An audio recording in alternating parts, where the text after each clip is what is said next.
Assalamualaikum warahmatullahi wabarakatuh. Salam rahayu, salam sehat, salam semangat. Semoga sobat-sobat Bledek selalu dalam keadaan sehat walafiat, rezekinya selalu lancar, selalu berbahagia dan selalu tetap semangat.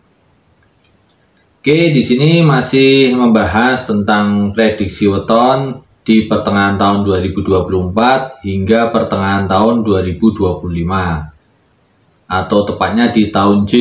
Sebetulnya tahun J sendiri itu mulainya dari bulan Juli 2024 sampai bulan Juni 2025. Namun karena Juli dan Agustus sudah lewat, sekarang adalah bulan September, maka Bledek bacakan perhitungan Bledek mulai bulan September 2024 hingga Juni 2025. Oke, yang mau Bledek bahas di sini adalah weton Minggu Legi. Namun sebelum masuk ke pokok pembahasan, Bledek tetap wanti-wanti, gunakanlah sebuah prediksi sebijaksana mungkin. Gunakanlah sebuah prediksi itu hanya sebatas sebagai alat untuk mengantisipasi, alat untuk menganalisa, maupun alat untuk membuat suatu rencana ke depannya ya. Jika diprediksi di depan ada jeglongan atau ada kesulitan, kita bisa mengantisipasinya bagaimana atau membuat rencana bagaimana mengatasinya. Jadi jangan kalian telan mentah-mentah. Kalau kalian telan mentah-mentah sebuah prediksi, itu kalian nanti akan menemukan jalan buntu. Prediksi dari manapun, tidak mesti dari Bledek Kantil, prediksi dari manapun itu sifatnya hanya sebagai alat. Oke, kita lanjut ya, kita langsung masuk ke pokok pembahasan. Di sini adalah Minggu Legi. Bagaimana Minggu Legi di bulan September? Minggu Legi di bulan September ini energinya stabil, berarti rezekinya juga masih stabil, masih lumayan lah ya. Terus masuk ke bulan Oktober, di bulan Oktober itu mulai meningkat positif, jadi rezekinya mulai mengalir. Lalu habis Oktober kita masuk di bulan November. Untuk bulan November Minggu Legi ini ada lonjakan energi positif yang sangat tinggi. Lonjakan energi positif yang sangat tinggi ini akan mempengaruhi sektor ekonomi. Jadi bisa diartikan rezeki yang berhubungan dengan ekonomi itu akan sangat lancar. Jadi dipergunakanlah bulan November ini untuk Minggu Legi, karena di bulan November itu memang ada prediksi rezekinya lancar, rezekinya besar. Jadi di situ akan banyak sekali kemudahan maupun keberuntungan. Habis November kita masuk ke bulan Desember. Di Desember 2024 ini energinya masih cukup bagus, masih positif ya, masih lancar saja. Kita masuk ke tahun 2025. Jadi tahun 2025 Januari ini, awal tahun ini diprediksi akan terjadi drop untuk Minggu Legi. Jadi di Januari 2025 ini untuk Minggu Legi akan mengalami suatu drop.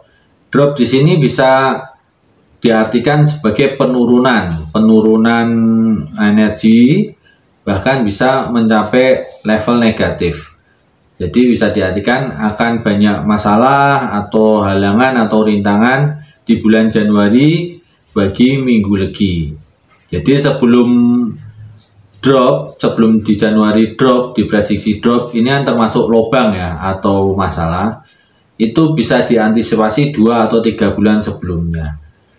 Karena di Minggu Legi di November itu terjadi energi lonjakan yang sangat tinggi, berarti mulai dari November ini bisa mengantisipasi untuk nanti di Januari.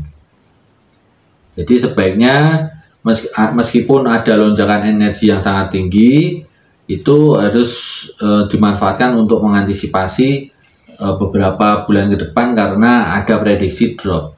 Itu memang hukum alamnya semacam itu. Jadi ilmu titennya, di saat ada energi naik, suatu saat energi itu akan menurun, akan turun. Jadi energi itu memang tidak akan naik terus atau tidak akan turun terus. Jadi habis naik masih ada titik tertentu akan turun. Itu bisa diperhatikan atau dititeni. Oke, kita langsung masuk ke bulan Februari. Di bulan Februari ini ada energi stabil. Energi stabil ini bisa dimanfaatkan untuk memperbaiki atau menyembuhkan atau semacamnya di saat bulan Januari kemarin terjadi drop ya. Jadi di bulan Februari ini bisa untuk penyembuhan atau perbaikan. Habis Februari kita masuk ke bulan Maret. Di bulan Maret ini masih ada kenaikan energinya, yaitu energi positif naik meskipun tidak tinggi sekali ya, cuman ini mulai naik energi positifnya. Habis Maret ke April, kita April 2025 untuk minggu lagi ini juga masih ada kenaikan energi positif.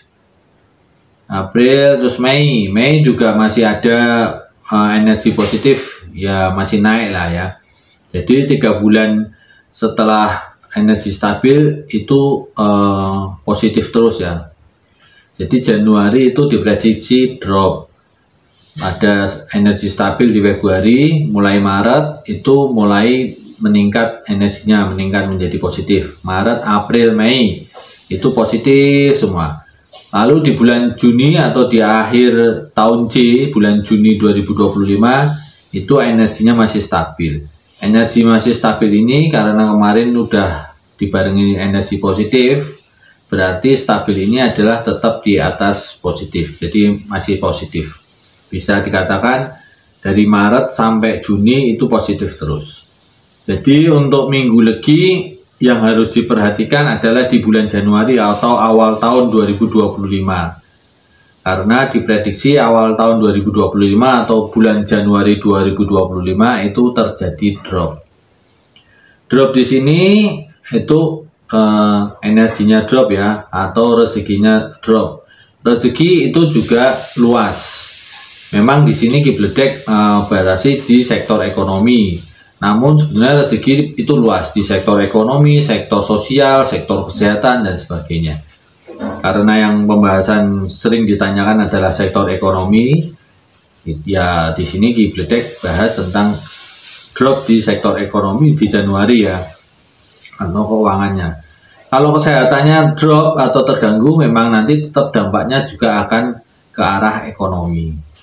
Jadi drop di bidang kesehatan, di sektor kesehatan itu juga nanti akan mempengaruhi sektor ekonominya. Drop di sektor sosial juga akan berpengaruh di sektor ekonominya. Semuanya itu biasanya di sektor-sektor mana drop, nanti ekonomi tetap akan terpengaruh.